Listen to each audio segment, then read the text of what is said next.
Salut à tous et bienvenue sur votre chaîne Real Madrid Info.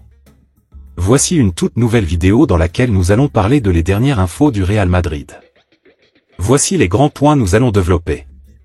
Premièrement, Real Madrid, Vinicius répond à Mbappé. Ensuite, Vinicius et Mbappé, l'éclosion d'un duo prometteur. Et, nouveau coup dur pour Ancelotti et le Real. Et d'autres infos du Real Madrid. Je vous explique tous dans quelques secondes. Donc, restez jusqu'à la fin de la vidéo pour ne rien manquer. Mais avant tout, abonne-toi si c'est la toute première fois que tu nous suis sur cette chaîne, et activez la notification afin d'être à la une de toutes nos vidéos d'actualité comme celle-ci, donc n'hésite pas à lâcher un gros pouce bleu et quitter votre commentaire. Si c'est fait les amis, on y va. Real Madrid, la presse espagnole s'enflamme après le premier doublé de Kylian Mbappé en Liga. Au lendemain du premier but et du premier doublé de Kylian Mbappé en Liga, lors de la victoire du Real Madrid contre le Real Betis 2-0, la presse espagnole a vivement réagi à la performance de l'attaquant français. Enfin, la presse espagnole et le quotidien Marca sont soulagés après le premier but et le premier doublé de Kylian Mbappé en Liga contre le Real Betis 2-0, ce dimanche, à l'occasion de la 4e journée de championnat. Après 3 rencontres difficiles sous le maillot madrilène, l'attaquant français a enfin débloqué son compteur. Et forcément, cela a fait réagir la presse espagnole qui évoque le réveil de la bête, écrit toujours Marca. Mbappé a fait sauter le bouchon au Bernabéu, a relevé El País. Si Kylian Mbappé a rassuré la presse espagnole après son premier et deuxième but en championnat, c'est surtout le duo formé avec Vinicius qui a attiré l'attention. La voiture n'est pas encore une Formule 1, mais elle rugit. Ce duo fait peur, avance AS. La prestation du Français et du Brésilien ont fait taire le débat sur l'incompatibilité des deux joueurs, pour la presse espagnole. Rassurant donc pour le Real Madrid à 2 semaines du premier match de Ligue des Champions. Ce sera au Bernabéu le mardi 17 septembre face au VfB Stuttgart. L'autre information. Ancelotti cherche toujours la pièce manquante. Dans un début de saison marqué par le manque d'équilibre dans le jeu merengue, Carleto n'en finit pas d'explorer différentes pistes pour trouver la clé du succès de ce Real Madrid version 2024-2025. Le Real Madrid a remporté sa 2e victoire de la saison en Liga face au Real Betis sur le score de 2-0 au stade Santiago Bernabéu avec un doublé de Kylian Mbappé qui ouvre son compteur de buts dans ce championnat d'Espagne 2024-2025. Un match qui ne dissipe pas totalement tous les doutes qui couvent en ce début de saison avec le fantôme de Toni Kroos encore présent dans les esprits madrilènes pendant que le Barça réalise un début de saison canon avec 12 points en 4 matchs. Don Carlo a encore essayé une nouvelle recette face au Real Betis avec un ingrédient nommé Dani Ceballos qui n'a pas été une franche réussite, joueur le moins bon du match avec la note de 5 sur 10 donnée. En l'absence de Camavinga et Bellingham, Carlo Ancelotti cherche désespérément une solution pour donner plus d'équilibre et de contrôle du ballon à son équipe. Il avait même déclaré, après le match contre Las Palmas 1, qu'il devrait trouver des solutions immédiates pour redynamiser son équipe, notamment au milieu de terrain.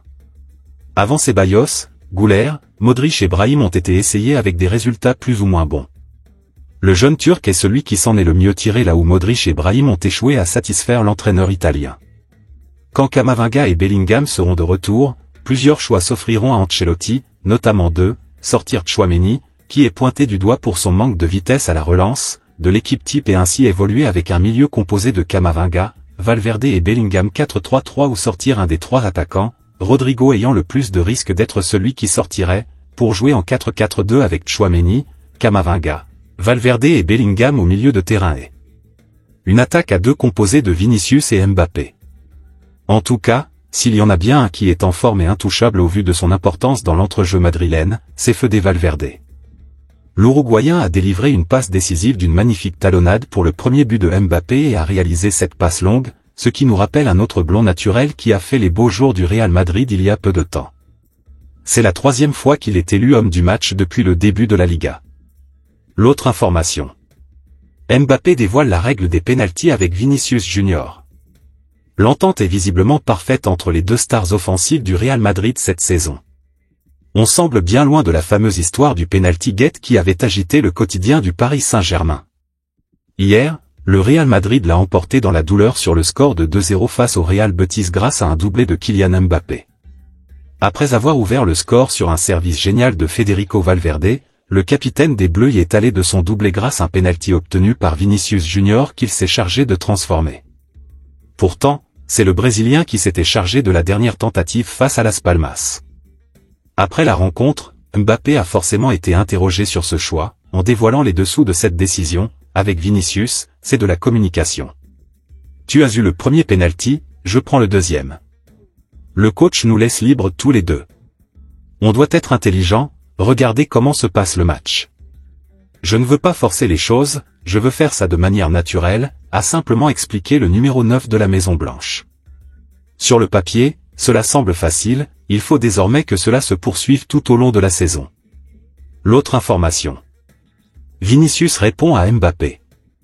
Le Real Madrid s'est offert un nouveau succès à domicile 2-0 dimanche soir face au Betis Séville dans le cadre de la 4e journée de Liga, pour le plus grand plaisir de Kylian Mbappé et Vinicius Junior.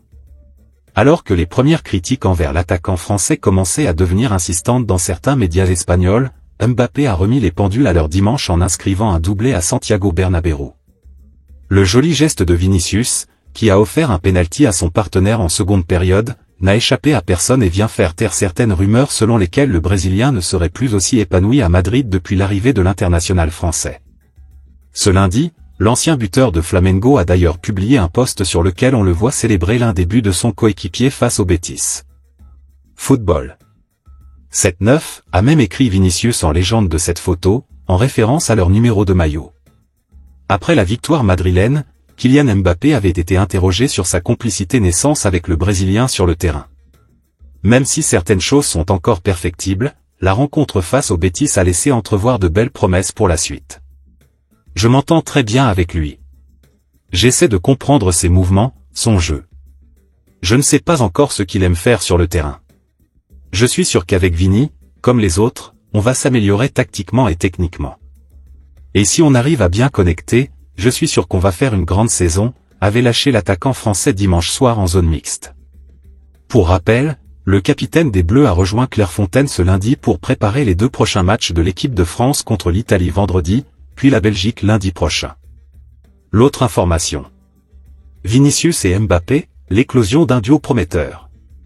Au lendemain de victoire pour le Real Madrid 2-0 face au Real Betis, et les choses semblent s'éclaircir du côté de la Casablanca après de nombreux questionnements en ce début de saison. Les statistiques offensives du Real Madrid restent relativement faibles, avec 7 buts marqués en 4 matchs de Liga, seulement un but pour Rodrigo et Vinicius, et 2 buts pour Mbappé. Mais aujourd'hui, il n'est pas question de chiffres mais d'émotions, de sensations et de symboles. Les mots et les gestes peuvent parfois lancer de belles histoires qui deviendront historiques par la suite. Le duo Vinicius-Mbappé manque encore un peu de complicité sur le plan footballistique, mais cela viendra avec le temps. Le geste du Brésilien, qui a offert son penalty aux Français en disant « Kylian, toi, enchante l'Espagne » et éteint les premières polémiques autour de la question du tireur de penalty au Real Madrid. Je ne suis pas du genre à prendre le ballon de moi-même pour tirer le penalty. Ce n'est pas ma mentalité. Ce sera une question de ressenti, Vinicius pourra en tirer 2 ou 3 d'affilée, tout comme moi. Nous en parlerons et il n'y aura pas de problème, a déclaré l'international français. Ce duo fait peur, s'enthousiasment les médias espagnols. Avec un tel statut dans le plus grand club du monde, il n'a pas été simple pour Mbappé de rester muet face au cash pendant 3 matchs, il y a eu 3 matchs sans marquer ce qui pour d'autres peut sembler peu, mais pour moi c'était déjà beaucoup. La machine est lancée avec un premier doublé en Liga. Lors du match face au Real Betis, Vinicius et Mbappé ont réalisé leur meilleur match en duo depuis le début de la saison. Kylian a fait 5 passes à Vini, plus qu'à n'importe quel autre coéquipier, et Vini lui a fait 10 passes en retour, plus qu'à n'importe quel autre coéquipier également. À eux deux, ils ont tenté 11 tirs 9 pour le Français et 2 pour le Brésilien, soit 55% des tirs du Real Madrid dans ce match. Mbappé est, sans surprise, le joueur qui a le plus tiré au but, et Vinicius, celui qui a réalisé le plus de passes dans le dernier tiers du terrain adverse 28. Lors des derniers matchs, la carte du positionnement moyen de Mbappé sur le terrain ressemblait plus à celle d'un ailier gauche qu'à celle d'un attaquant axial, ce qui pouvait donner l'impression que les deux attaquants se marchaient dessus. Cela n'a pas été le cas contre le Real Betis, avec un Kylian Mbappé présentant une position moyenne beaucoup plus centrale comparée aux rencontres précédentes, s'apparentant ainsi au rôle de numéro 9, ce qui ne l'a pas empêché de permuter avec Vinicius à certains moments. De son côté, Le Brésilien présente la carte classique d'un ailier gauche, avec des tentatives de dribble sur son côté, des centres et des appels de balles réguliers. Il lui est arrivé quelquefois de rentrer dans l'axe et de laisser son côté à Mbappé, un signe de plus de la connexion qui grandit entre les deux attaquants. Vinicius et moi sommes très calmes. Il est normal qu'on parle de nous, nous sommes des joueurs du Real Madrid, jeunes, et parmi les meilleurs du monde. Bien sûr, nous sommes dans la phase où l'on apprend à se connaître, car même si je connais le joueur, il faut mémoriser ses mouvements, apprendre à se coordonner. Nous sommes sur la bonne voie et nous restons sereins. Le plus important, c'est le Real Madrid, a conclu Mbappé en zone mixte à ce sujet. L'autre information. Nouveau coup dur pour Ancelotti et le Real. Une note négative s'ajoute à ce début de saison du Real Madrid qui vient pourtant de l'emporter en montrant du léger mieux dans le jeu. Le Real Madrid a fait un pas en avant dimanche soir comme l'a dit Carlo Ancelotti car du mieux a été noté au-delà du succès. Kylian Mbappé a inscrit un doublé et l'engagement collectif a été meilleur bien qu'il reste encore beaucoup de travail avant d'atteindre le plein potentiel de l'équipe.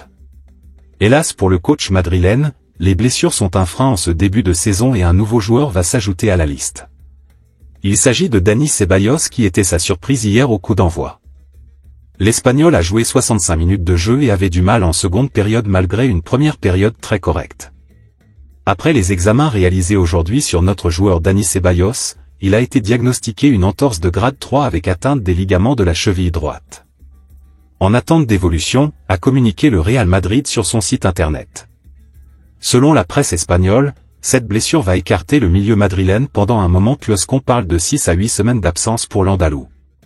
Un nouveau coup dur pour le coach italien déjà privé d'Eduardo Camavinga et Jude Bellingham dans l'entrejeu. Les deux joueurs devraient revenir assez vite après la trêve internationale mais seuls Modric, Tchouaméni, Valverde et Güler sont disponibles pour jouer au milieu en l'état et c'est un déplacement à la Real Sociedad qui attend les Merengues après la trêve.